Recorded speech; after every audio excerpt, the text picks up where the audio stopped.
Jelajah Hikmah yang budiman. Pada kesempatan kali ini berjumpa lagi dengan saya Paulin Akbar dalam Jelajah Hikmah. Oke, pada kesempatan kali ini saya akan membahas tentang story saya, ya, yang kemarin sempat saya upload di story IG saya, yaitu pertanyaan apa yang akan kamu lakukan, 3 hal terbesar yang akan kamu lakukan seandainya kamu dapat uang 1 miliar. Oke, dari banyak jawaban yang masuk gitu ya, beragam sekali. Sempat saya pancing di situ kan ya, dengan di situ misalnya beli rumah 300 juta, kemudian beli mobil 200 juta, kemudian haji plus 500 juta dan lain sebagainya. Akhirnya ada banyak jawaban gitu ya.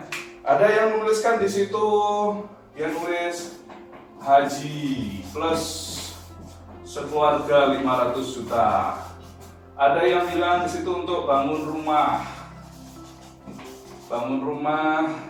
300 juta. Ada di situ yang untuk membahagiakan orang tua dikasih 100 juta. Ada yang bilang di situ untuk bangun masjid 300 juta. Ada yang juga bilang katanya untuk buat panti asuhan katanya di situ 300 juta. Ada yang bilang di situ untuk sedekah, berapa sedekahnya, 200 juta. Ada yang berani bilang untuk infak atau untuk fakir miskin 100 juta dan lain-lain. Ya, dan lain-lain. Saya hampir nggak menemukan ada yang di situ bilang dia mau untuk beli kebutuhan misal, atau beli keinginan, maaf ya, bukan beli kebutuhan, beli keinginan, misalnya beli mobil atau motor atau HP, atau misalnya di situ tas, atau misalnya di situ untuk beli apa ya, pokoknya barang-barang lah, barang-barang gitu ya. Hampir di sini nggak ada. Hampir semua yang dituliskan itu serba pokoknya untuk kebaikan, sedekah gitu ya, untuk urusan ibadah dan lain sebagainya. Bagus, itu cita-cita yang bagus, saya nggak menyalahkan gitu ya. Tapi kalau kita perhatikan gitu, dari berbagai macam jawaban, mungkin termasuk Anda yang ikut juga menjawab di situ gitu ya. Saya takjub loh, ternyata dari 1M itu hampir di situ bisa dikatakan 50% lebih untuk urusan ibadah atau sedekah. Wow, gitu ya. Wow. Apakah ada yang salah di sini? Tidak ada yang salah gitu, Pak. Tapi yang jadi pertanyaan adalah, yakin ketika kamu punya uang 1M ini, kamu bakal kemudian sedekah sebanyak ini gitu ya, bangun masjid, kemudian di situ bangun panti asuhan, kemudian di situ sedekah sebanyak ini 200 juta dan lain sebagainya. Sekarang kita terapkan di kehidupan real kita dulu aja, ya, di kehidupan real kita. Ya, jadi Anda bisa lihat ya dari hasil semua jawaban ini 50% lebih alokasi 1M ini untuk urusan ibadah atau sedekah gitu ya. Nah, sekarang kita lihat dalam kehidupan real kita, katakanlah kita punya uang 2 juta. Ini realnya. Kalau kita tempatkan sama seperti yang 1M tadi, Anda yakin akan menggunakan gitu ya, menggunakan 1 juta untuk sedekah. Yakin? Yakin dari 2 juta ini kan kamu alokasikan 1 juta atau 50% untuk sedekah gitu ya.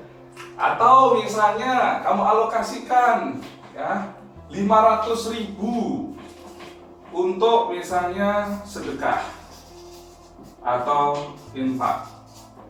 Yakin gitu ya. Nah, sekarang kita terapkan dalam kehidupan kita. Sebelum kita mencapai 1M, paling tidak kita biasakan dulu gitu ya, dari sejak sekarang gitu.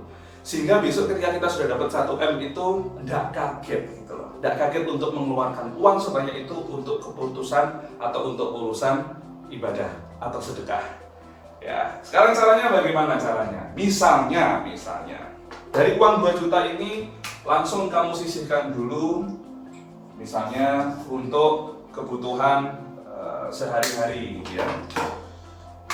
Kamu misalnya langsung sisihkan dulu untuk sedekah dulu aja lah. Untuk sedekah katakanlah atau infak 200.000 untuk sedekah atau infak. Berarti masih sisa berapa? 1.800.000. Oke, katakanlah untuk uang makan sebulan itu ada 800.000. Ini untuk makan. Berarti masih sisa berapa? Sisa 1 juta. 1 juta misalnya nanti untuk di situ kebutuhan seperti listrik, kemudian air dan lain sebagainya, katakanlah kita alokasikan 500.000. Berarti ada berapa? Ya masih sisa 500.000 listrik, air dan lain-lain. Oke, sisa 500.000. Ini untuk apa? Oh, misalnya yang 300.000 kamu tabung. Terus kemudian yang 200.000 ya, 100.000 untuk misalnya beli pulsa, udah masuk sini aja ya, pulsa ya. Pulsa 100.000 misalnya kamu untuk have fun, makan-makan gitu ya. Terus misalnya yang 100.000 lagi untuk misalnya dana cadangan atau lain-lain gitu ya. Oke, dana cadangan ini biasanya nggak ada ya. Oke, kita hapus ya, nggak ada. Jangan dibiasakan ada dana lain-lain gitu ya. 100.000 lagi misalnya kamu gunakan untuk sedekah nasi bungkus, tambah lagi lah sedekah nasi bungkus. Nah, dari sini kelihatan kan real gitu loh. Oh, dari 2.200.000 lah untuk sedekah, untuk infak, 800.000 untuk makan, 500.000 untuk listrik, air, pulsa dan lain sebagainya, 300.000 ditabung. Nah, bayangkan ketika tadi yang 1M gitu ya, balik lagi yang 1M tadi, hampir tidak ada yang di situ digunakan untuk tabungan atau investasi gitu ya, hampir tidak ada. Tidak mikir nanti terus gimana berikutnya, enggak, yang penting 1M habis dulu. Nah, itulah kebiasaan kita kadang-kadang kalau sudah dapat duit gitu ya, bingung ngabisinnya. Tapi kita tidak berpikir nanti untuk ke depan tabungan, investasi dan lain sebagainya, termasuk juga untuk sedekah. 50% lebih. Sekarang kalau dalam kehidupan real atau kehidupan nyata, pertanyaan saya, Anda yakin selama ini sudah menggunakan gitu ya, uang gaji Anda atau uang pendapatan Anda selama 1 bulan itu 50% lebih untuk urusan infak, sedekah dan lain sebagainya? Nah, makanya dibiasakan dari sekarang gitu loh. Enggak kan gitu loh. Enggak seperti yang Anda bayangkan langsung, wah dapat uang banyak langsung bel. Saya yakin kok kalau Anda dapat uang 1M gitu ya, mesti Anda tetap pengen beli iPhone 11 atau iPhone 12 atau iPhone 20 misalnya kalau sudah keluar gitu ya. Atau Anda 1M paling enggak tetap saya belikan sepeda motor dulu lah gitu ya.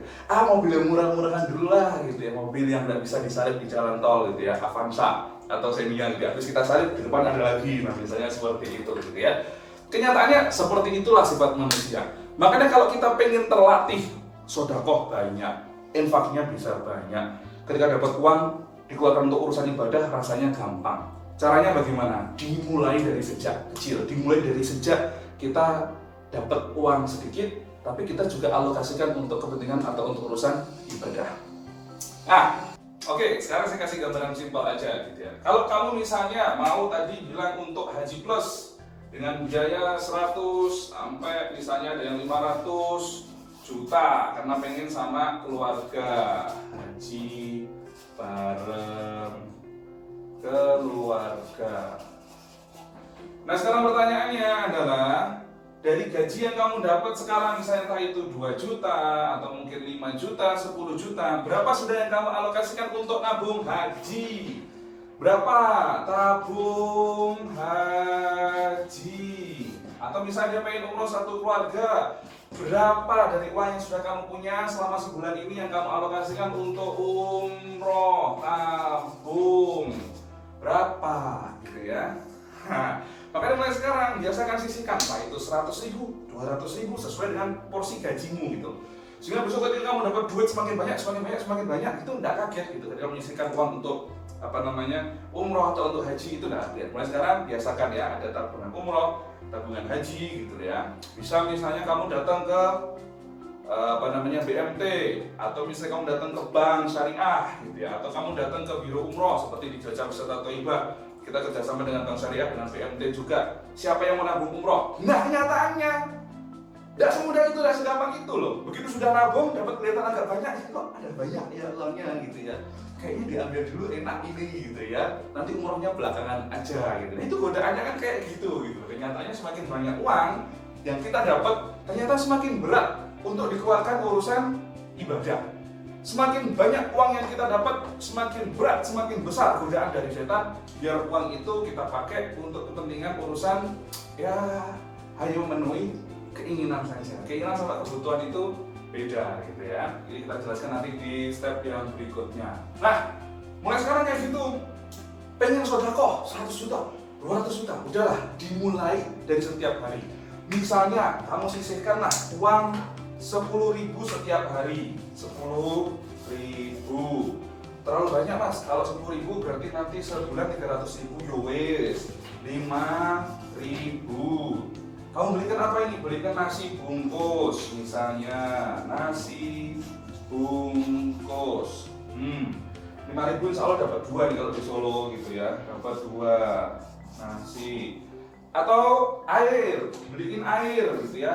Air putih ya. Tuh, termasuk salah satu sedekah yang terbaik itu ngasih air. Caranya gimana? Caranya misalnya berangkat ke kantor, lihat ada orang di situ yang sekiranya kok ya pantas lah untuk diberi sedekah, dan mungkin saya udah sebut profesi ya. Ya misalnya ada orang yang sekiranya kamu merasa pantas lah untuk kamu kasih, gitu misalnya pengamen lah, atau misalnya pemulung lah, atau misalnya di situ ada driver becak lah gitu dan lain sebagainya. Kamu kasih walaupun awalnya cuma 1 atau 2 gitu. Berawal dari kebiasaan itu, nanti lama-lama kamu akan punya keinginan untuk nambah. Karena kalau orang itu sudah senang sedekah itu rasanya nagih gitu ya. Nagih. Yang tadinya setiap hari sedekah 2 nasi bungkus, besok tuh kayaknya rasanya nagih gitu. Nambah. Apalagi orang yang sedekah dijamin rezekinya bakal ditambah oleh Allah.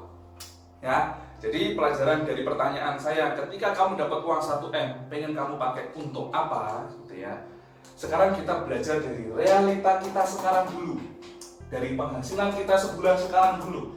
Berapa penghasilan kita sebulan? Berapa yang kita alokasikan untuk sedekah? Berapa yang kita alokasikan untuk misalnya di situ makan? Berapa yang kita alokasikan untuk kebutuhan harian di rumah? Berapa yang kita tabung? Ya, berapa yang di situ misalnya kita alokasikan untuk ya kebutuhan kegiatan sosial gitu. Yang untuk senang-senang makan-makan gitu, yang traktir atau mungkin ngajak ke taman rekreasi dan lain sebagainya, itu berapa? Dari situ nanti kita insya Allah siap menerima rezeki yang berlimpah dari Allah ketika sekarang kita sudah mengalokasikan atau mensyukuri rezeki yang telah Allah berikan kepada kita untuk hal-hal yang di situ bermanfaat gitu ya. Oke, mungkin sedikit penjelasan dari saya tentang review atau hikmah yang bisa kita ambil dari pertanyaan story IG saya tentang apa yang akan kamu lakukan ketika kamu mendapatkan uang 1M dalam hidup kamu. Dan saya doakan mudah-mudahan Anda semua yang melihat video ini diberikan rezeki yang berlimpah, manfaat dan barokah. Dan yang belum mencapai 1M dalam hidupnya, jadi mudah-mudahan bisa segera mendapatkan profit, bukan cuma omset, tapi profit 1M dalam hidupnya. Yang sudah pernah dapat, mudah-mudahan ditambah lagi atau bisa berulang lagi. Yang penting rezeki kita dibarokahkan oleh Allah. Alhamdulillah, jazakumullah khairan, dan kurang lebih maaf yang sebesar-besarnya. Akhirul kalam, wassalamualaikum warahmatullahi wabarakatuh.